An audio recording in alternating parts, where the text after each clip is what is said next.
Magandang umaga po sa bawat isa. Amen. At ngayon po, patuloy po tayong mag-aaral ng salita ng Panginoon under the Victorious Family. At nakita po natin sa mahabang paglalakbay po natin kung paano po nagiging mananagumpay ang bawat pamilya po natin. Ngayong umaga po, ang atin pong pag-aaralan ay parenting teens o kung paano po natin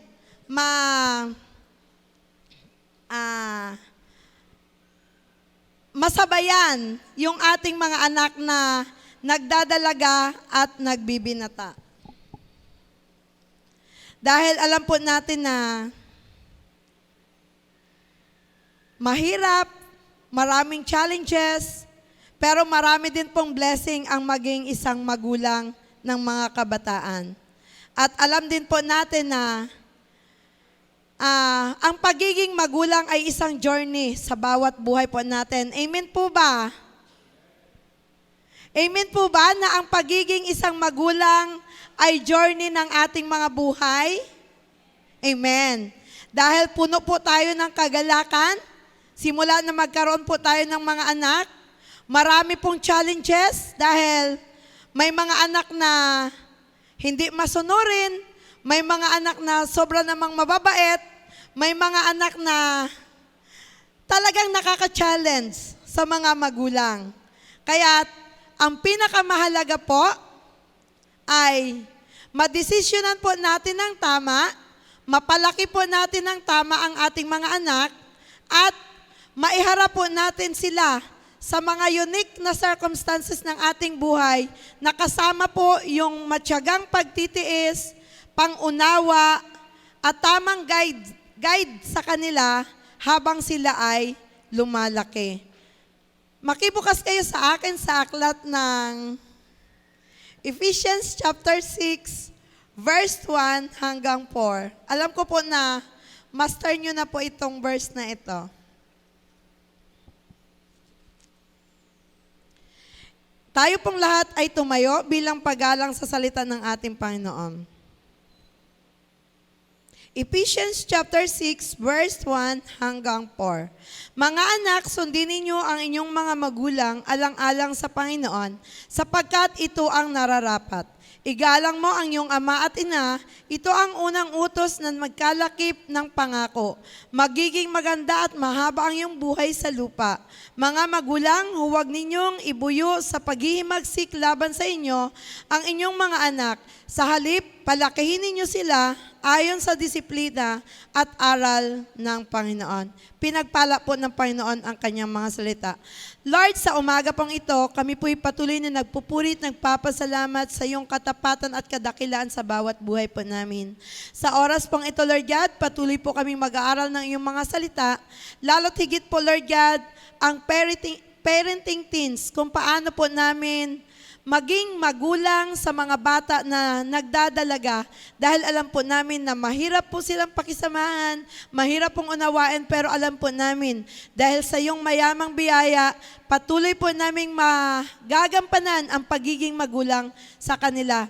Kaya't buksan niyo po, Lord God, ang aming mga pangunawa, bigyan niyo po kami, Lord God, ng malawak na katalinuhan na kung saan maintindihan po namin lalo't higit sa mga bata, Lord God, ang iyong mga salita. Sa iyo po ang pinakamataas na papuri. In Jesus' name we pray. Amen. Ano nga po ba ang mga importance of parenting teenage? O mga kahalagahan po para sa pagiging nanay ng mga teenager?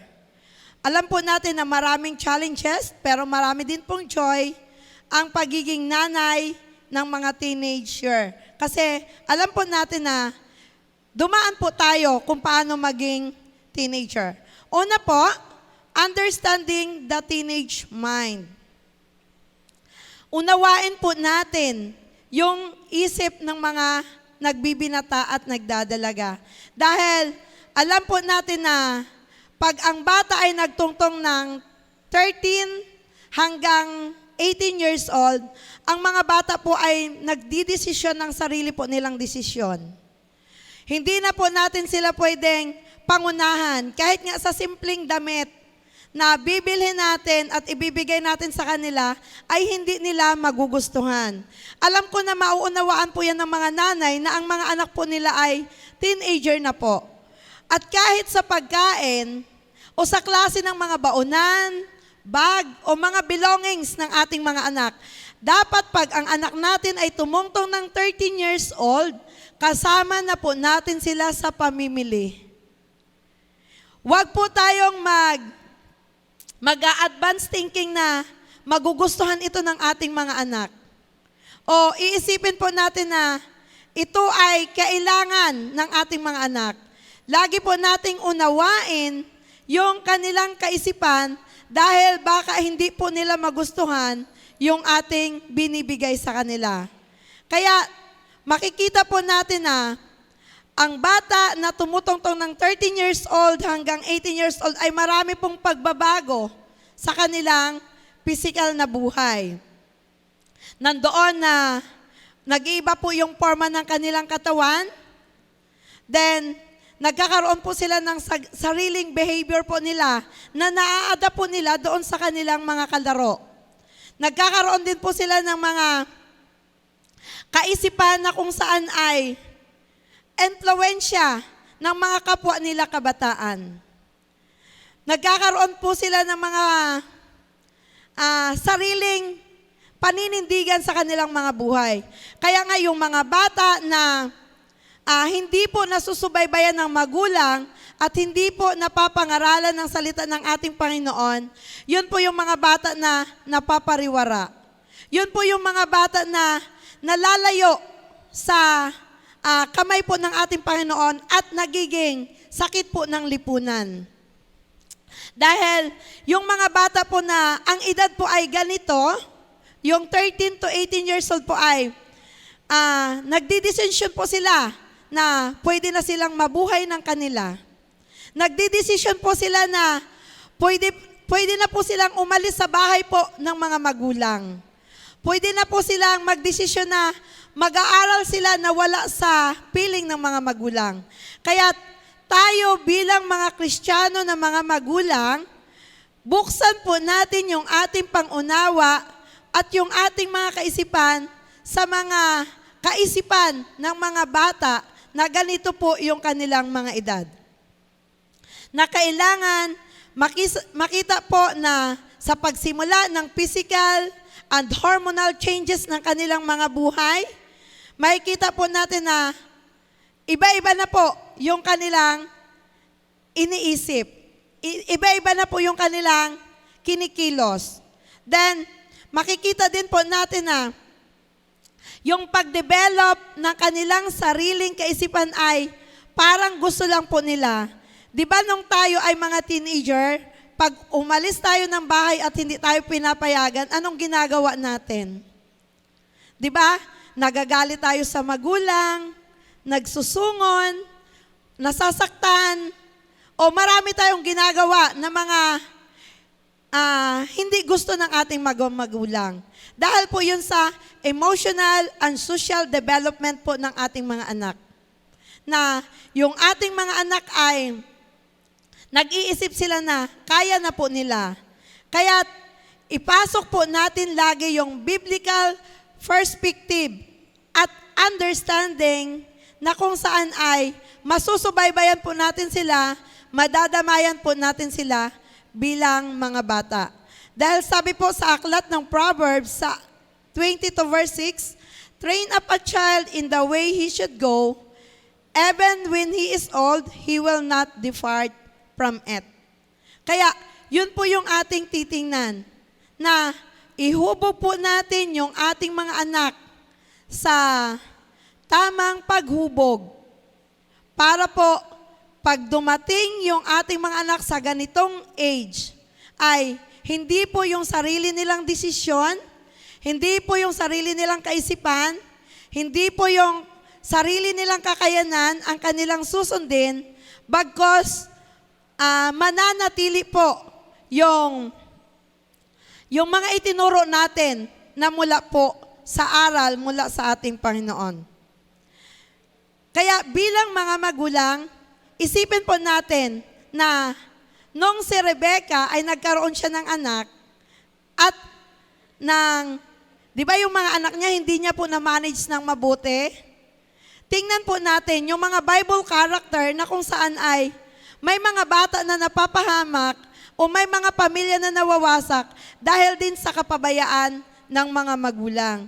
Kung titingnan po natin, marami pong Bible characters na kung saan ay mas napapaganda ang buhay ng mga anak pag yung mga anak nila ay patuloy na inaalalayan. Tulad po ni Naomi. Si Naomi ay isang napakagandang halimbawa ng magulang na kahit sa kanyang katandaan na, makikita po natin na nagabayan po niya ng mabuti ang kanyang mga anak. Maging yung mother of faith, yung kay Timothy, si Lois, at saka yung nanay ni Timothy, di ba? Yung kanyang pagtuturo o pag-guide sa kanyang mga anak, napakabuti po na halimbawa. Kaya yun po ang ating gawin bilang mga magulang. Then pangalawa po, maglagay po tayo ng matibay na pundasyon sa ating mga anak. Kumbaga, i-establish po natin yung solid at saka strong relationship sa ating mga anak. Papaano po? Papaano? Katulad po yan ng isang bahay na kung saan kailangan ang isang bahay ay may matibay na haligi para anuman yung mga pagsubok na dumarating ay hindi po mauuga. Ganyan din po yung ating i-establish sa ating mga anak. Na dapat yung ating mga anak maturuan natin na marunong makinig sa atin.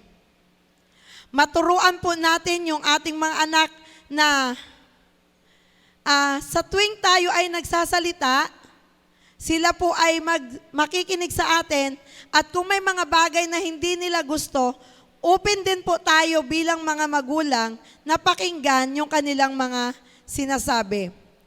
Then, i-ano din po natin yung trust natin sa kanila. Kasi yung mga edad na ganito, ito yung mga time na mag-i-sleep over ako, magsiswimming kami, ito yung mga time na kung saan ay ini-explore nila yung kanilang pagiging bata o pagiging kabataan. Kaya dapat po ay matibay yung relasyon natin sa ating mga anak na pag sinabi po natin na hindi, panindigan po natin na hindi. Pag sinabi nating oo, sige, go. Payagan po natin. Huwag po na yung hindi ay magiging oo at saka yung oo ay magiging hindi.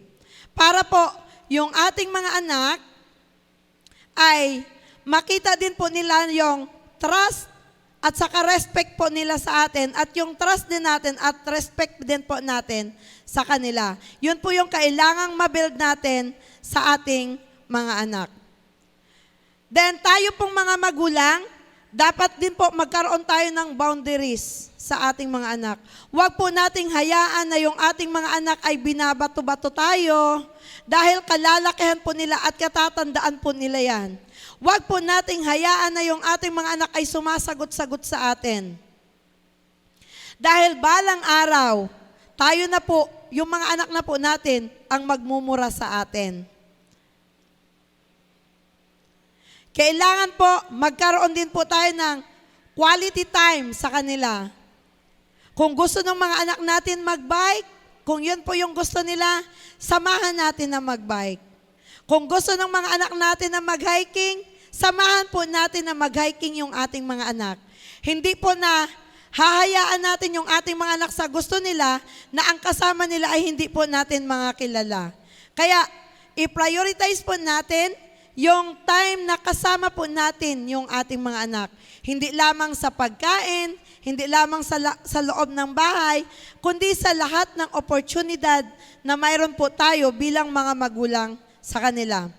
Kahit wala po tayong masyadong pinansyal na pangangailangan para sa mga bagay na ito, gawan po natin ang paraan na kung saan ay ma-enjoy, at mabuild po natin yung magandang relasyon sa ating mga anak. Lalo't yung ating mga anak ay nagbibinata at nagdadalaga. Dahil ito po yung time na yung mga anak po ay masyado ng malayas, masyado ng hindi nagpapapigil sa magulang. Ito yung time na hindi na nga sila nakikinig sa atin. Kaya pasalamat tayo pag ang mga anak po natin ay naturuan natin ng mabuti dahil alam po natin na pag sinabi po natin na hindi, yung mga anak po natin ay susunod sa atin. Then tayo rin po mismo bilang mga magulang, kailangan po tayo na maging model sa kanila. Na kailangan po natin na ipakita din yung tama na ginagawa. Dahil darating din po ang araw na kung ano yung nakita ng mga anak sa atin, yun din po yung gagayahin ng ating mga anak. Ako po ay may 3 anak na nakalampas na po sila sa teenage age. Dahil 21, magti-21 na si Kuya, magti-20 si Kike at magna-19 si Boneng. Although mahirap talaga dahil lalo yung bunso, masyado po talaga siyang karat. Kumbaga sa mga anak ko, siya talaga yung laging may sleepover, siya talaga yung laging doon ako matutulog sa ganyan. Siya yung bata na magsasali ng camping sa ibang denominasyon. Siya yung anak na, basta marami talaga siyang gusto. Pero dumating po yung mga pagkakataon na sinabi ko talaga sa kanya na bakit gusto niyang sumama sa camping ng mga IFI, kung sino ang hinahabol niya doon, kung sino yung gusto niya doon, at bakit pag sa church ay parang tinatamad siya. Hanggang dumating po yung araw na pinilit ko po si Kuya Lab na ipasok po sila sa media. At nakita ko po na during the time na naging busy po sila sa iglesia, hindi na po nila binalikan yung mga araw na doon po sila sasama sa ibang denomination kasi na-enjoy na po nila, nakasama po nila ay kapwa nila mga mananampalataya. Kaya kailangan po tayo din bilang mga magulang, makita din po sa atin kung paano po natin i-mold yung ating mga anak. Kung paano po natin hawakan yung ating mga anak habang sila ay lumalaki.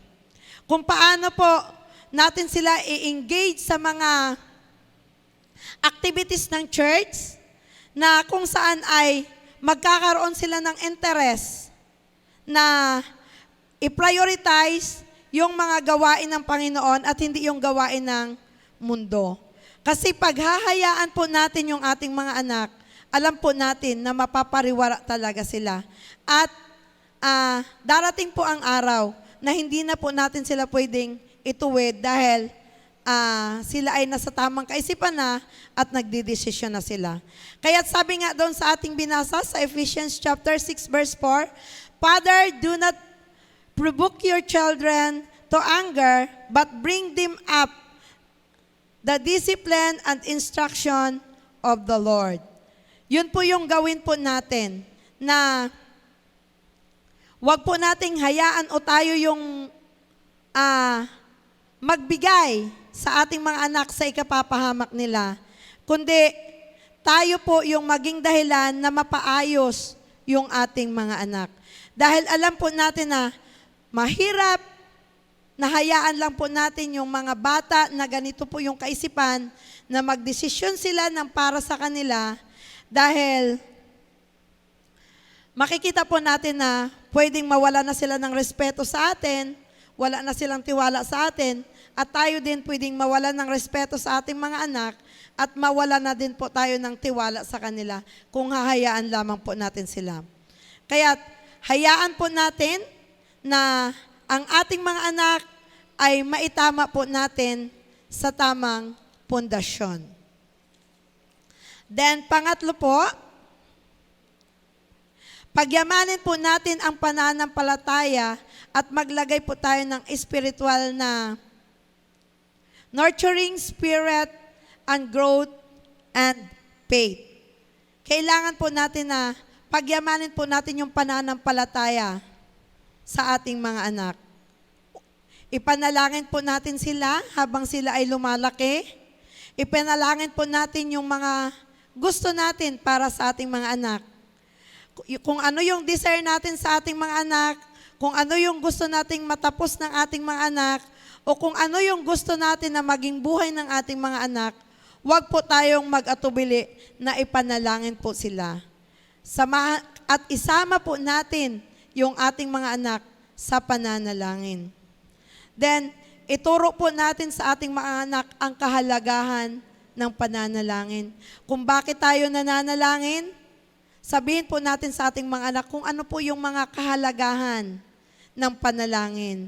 Sabihin po natin sa kanila na dahil sa panalangin, nagkakaroon ng bunga yung lahat ng ating pagpapagal. O ipakita natin sa kanila yung mga time na walang-wala tayo o kailangan natin ang Panginoon at kumikilos ang Panginoon dahil yun ay bunga ng panalangin.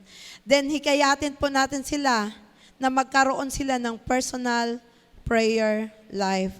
Sa sarili po nila kahit saan man silang mundo mapadpad, marunong po silang manalangin dahil mayroon po silang personal prayer life. Then, pangalawa po, studying and applying God's Word together. Huwag po nating hayaan na yung ating mga anak ay hindi po nag-aaral ng salita ng ating Panginoon. Kaya't lagi po natin silang isama sa lahat ng aktibidades na mayroon po ang iglesia. Palagi po natin silang isama sa devotion, sa Bible study, at pag-aralan po yung mga topiko na kung saan ay nakikabigay ng challenges sa atin, sa ating mga buhay. Kami po sa bahay, ang laro po namin ay, pag kami po ay hindi busy magpamilya, ang laro po namin ay yung sa cellphone na ang example po ay magpapakita ng Corona, Leon, at saka Malakas. Ang sagot po doon ay, di ba si Daniel, ganyan. Yun po yung mga laro namin sa loob ng tahanan namin. O yung mga magpapakita ng mga emoji o mga picture at huhulaan mo kung sinong Bible character yung pinipicture po ng picture po doon. O di kaya yung mga anak ko po ay binibigyan ko po ng pagkakataon na bumasa po ng isang libro, halimbawa Matthew. Then, bibigyan ko po sila ng pagsusulit pag natapos po nilang basahin yung buong aklat na yon para malaman ko kung nagbasa sila. At yung pinakamataas po yung score, yun po yung my reward. Yun po yung mga dapat na ginagawa natin sa ating mga anak para hindi lamang po sila magbabasa, kundi uunawain po talaga nila yung salita ng ating Panginoon. Then, lagi din po nating pilitin yung ating mga anak na maglahok sa divine service bilang isang pamilya na nag-gathered sa loob po ng simbahan. Huwag niyo pong hayaan na yung nanay lang, yung tatay lang, o yung panganay na anak lang ang magsisimba, kundi yung buong pamilya po, i-challenge po natin sila na buo po tayong pamilya na mag-attend ng church activity. Then, pasamahin po natin yung ating mga anak sa community service at sa mga project po ng church. Katulad po nung kahapon, para ma-enjoy po nila yung mga ginagawa sa loob ng iglesia. Para hindi na po sila hahanap ng ibang iglesia para doon sila sumama at doon po nila ma-enjoy yung kanilang mga buhay. Kaya marami pong mga bagay na kailangan nating gawin para po sa ating mga anak. Sa aklat po ng Deuteronomy chapter 6 verse 7, sabi po dito, ang mga utos niya ay itanim ninyo sa inyong mga puso at ituro ninyo ito sa inyong mga anak. Pag-aralan ninyo ito sa inyong mga tahanan at sa inyong mga paglalakbay at sa inyong pagtulog sa gabi, at sa inyong pagbangon sa umaga. Totoo naman talaga na kailangan po natin na yung salita ng ating Panginoon ay itanim po natin sa puso ng ating mga anak at ituro po natin ito at dapat makita din po sa atin, sa ating mga buhay, kung totoo nga po tayong nag-aaral ng salita ng ating Panginoon. Then, makita po sa atin bilang mga magulang ang pagdisiplina sa ating mga anak o paggabay po natin sa kanila. Isipin po natin na iba po yung disiplina at iba po yung punishment. Kasi pag nagdidisiplina po tayo, alam po natin na minsan nakakabuhat po tayo ng kamay, then ang punishment din po ay nagbubuhat ng kamay. Kaya isipin po natin na yung pagdisiplina po natin ay paggabay po para maituwid po natin ang ating mga anak. Kailangan po na makita po natin yung pangunawa natin sa mga iba't ibang ginagawa po nila sa kanilang mga buhay. At yung pag-punishment po natin sa kanila ay hindi yun basta punishment, kundi part po yun ng disiplina po natin sa kanila. Then, ang pagdisiplina po natin ay isang oportunidad na kung saan ay natuturuan po natin sila ng tama. At nasisit po natin sa kanila ng malinaw yung expectation po natin bilang mga magulang. Dahil walang magulang na gusto po na mapariwara yung kanilang mga anak, lahat ng magulang gusto po ay mapabuti at mapaganda ang buhay ng kanilang mga anak. Kaya ilagay po natin yun sa kanilang kaisipan na kung bakit ginagawa po natin yung pagdidisiplina at yung mga punishment na binibigay natin sa kanila dahil ayaw po natin na sila ay mapahamak. Then ipamalas din po natin sa kanila yung pagpapatawad. Pag yung mga anak po natin ay nagkasala at humingi na po sila ng sorry sa atin, patawarin po natin sila. Dahil alam po natin na mahalaga yung pagpapatawad pag ang mga anak po natin ay nagsisisi sa kanilang mga ginagawa. At sabihin po natin sa kanila na hindi na nila uulitin dahil pag inulit nila yon ay mas malaking punishment yung kanilang matatanggap mula sa atin.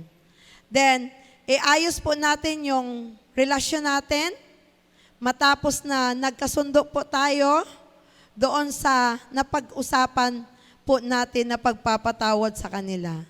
Then, maghanap tayo ng mga gabay sa banal na salita ng ating Panginoon. Then, maghanap din tayo ng mga magagaling na guro o mga magagaling na mga minister o mga pastor para ipag-pray po yung ating mga anak at yung mga desisyon na hindi po natin kaya para sa ating mga anak ay pag may mga malalim na mga nangyayari at hindi kaya natin bilang mga magulang, tawagin po natin yung mga tao na pinagkakatiwalaan po natin para matulungan po tayo na ipanalangin at kausapin ang ating mga anak. Dahil may mga pagkakataon na hindi talaga natin kaya yung ating mga anak na itayo. May mga pagkakataon na tayo yung masyadong nasasaktan sa ginagawa ng ating mga anak. At pag yung ating mga anak ay napapahamak, tayo ring mga magulang yung parang hindi natin kaya.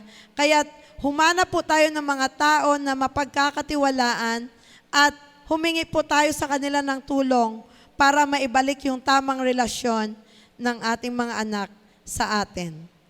Hebrews chapter 12 verse 11, habang tayo'y tinutuwid, di tayo natutuwa, kundi naghihinagpis.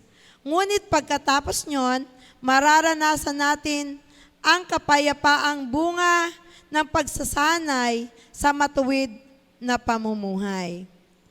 Nung bata po ako, naranasan ko din po talaga na tuwing kinokorek po tayo ng ating mga magulang, ng ating mga kapatid, ng mga taong nakapalibot sa atin, hindi po talaga tayo natutuwa. Nasasaktan talaga tayo, nagmumurmur, minsan kinikimkim po natin yung galit. Pero kung bubuksan po natin yung malawak po nating pangunawa, lalo yung mga kabataan, pagkatapos po na maranasan po natin yon, kapayapaan ang bunga ng pagsasanay sa matuwid na pamumuhay. Matatanggap po natin lahat ng blessing ng Panginoon, tulad po ng pangako ng Panginoon sa binasa po natin, "Children, obey your parents." Sundin po natin ang ating mga magulang. Dahil sa pagsunod po natin sa ating mga magulang, magandang bukas ang nakaambang para sa bawat isa sa atin. Ang pagiging magulang po ng mga nagbibinata ay hindi po madali. Kailangan pong i-adapt po natin yung lahat ng bagay na nakikita po natin sa kanila. Minsan, masyadong malalim. Minsan, hindi napapanahon. Minsan, tayo yung masyadong nasasaktan.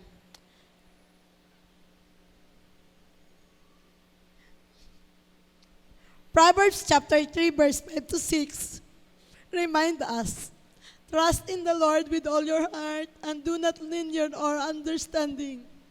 In all your ways, acknowledge Him and He will direct our path.